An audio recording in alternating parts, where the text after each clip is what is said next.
He finally said it on a quiet evening when the sky was turning orange and the neighborhood felt unusually still.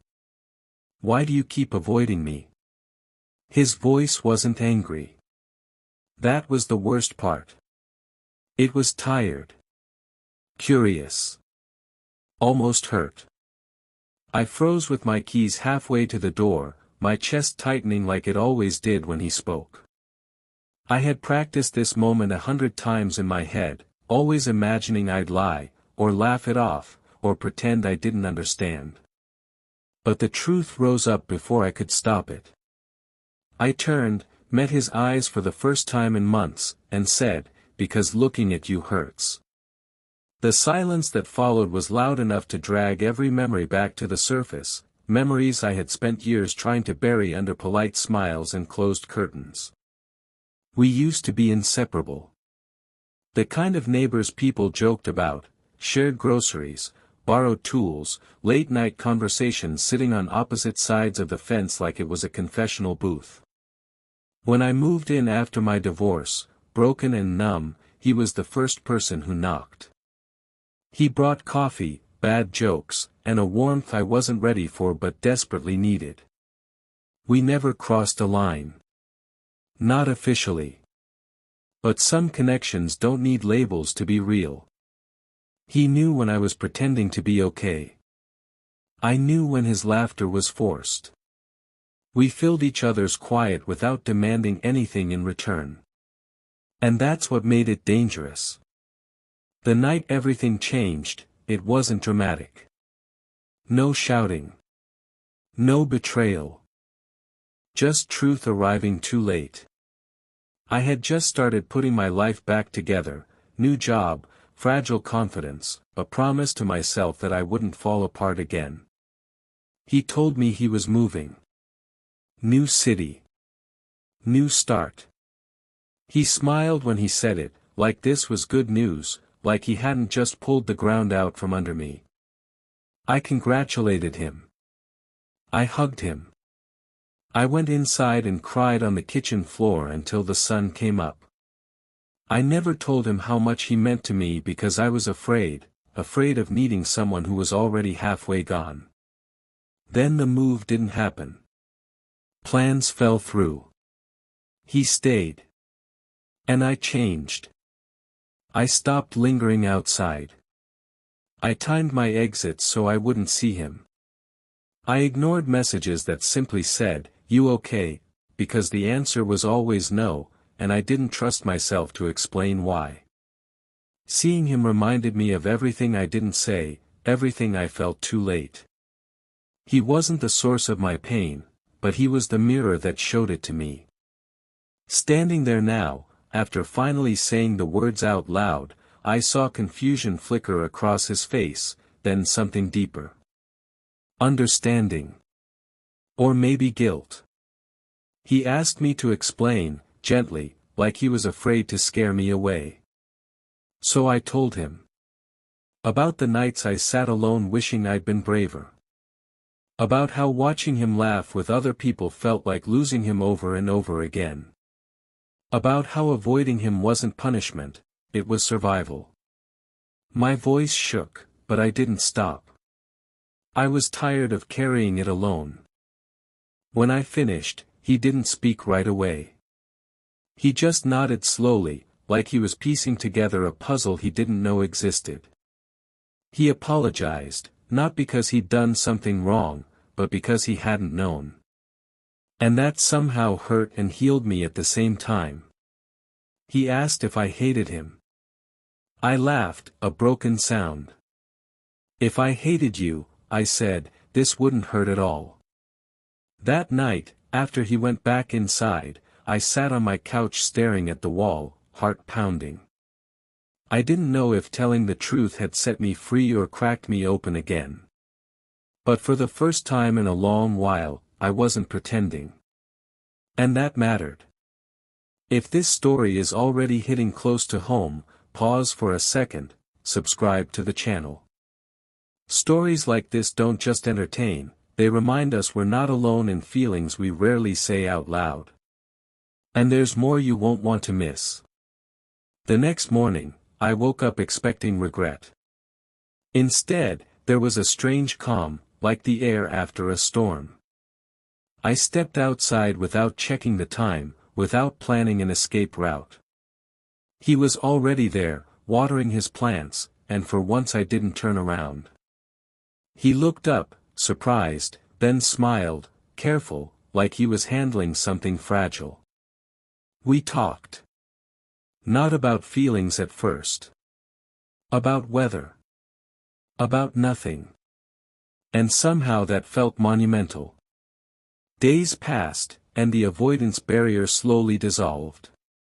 We didn't rush into anything. That was important. What we rebuilt wasn't romance, it was honesty. He admitted he'd felt the distance, blamed himself, wondered if he'd done something unforgivable without knowing it. I admitted how fear had dictated my silence.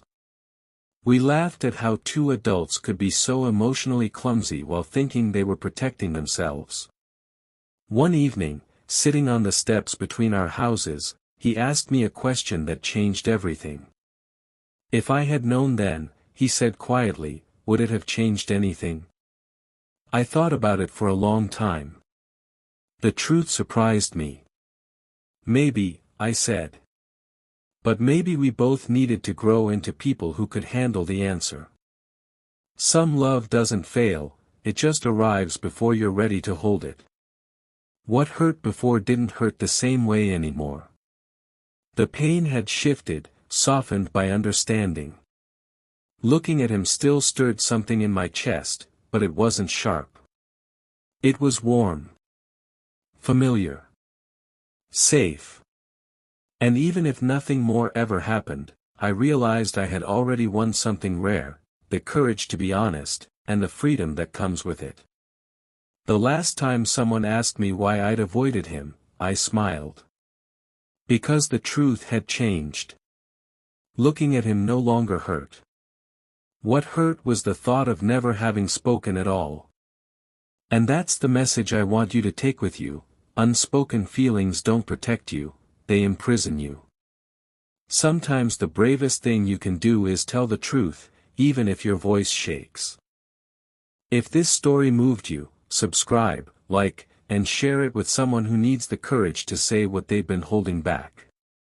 More powerful stories are coming, and the next one might be exactly what you need. Broken heart, right arrow, red heart. I thought honesty would be the ending, not the beginning, but after that night something shifted between us that neither of us named yet both of us felt. It wasn't romance, not yet, and it wasn't just friendship either. It was awareness. Every glance lasted a second longer.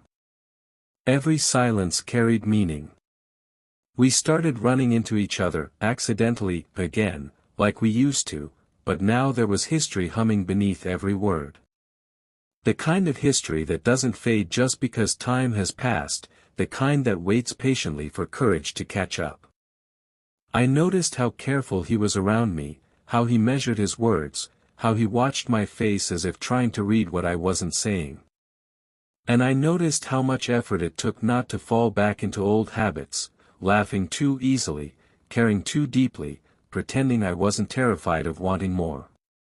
One evening, weeks later, he knocked on my door. No text first. No warning. Just a soft knock that made my heart race like it used to. He stood there holding 2 cups of coffee, the same way he had on the day we first met, like time had folded in on itself. I don't want to assume anything, he said, eyes steady but vulnerable, but I don't want to keep pretending this didn't matter either. That sentence cracked something open. Inside me. We sat on opposite ends of the couch, space between us heavy with things we could no longer ignore. He told me how he'd replayed our past conversations after my confession, how moments he thought were meaningless suddenly made sense. How he'd almost stayed silent too, afraid of disrupting something fragile. Afraid of being rejected. Afraid of being too late.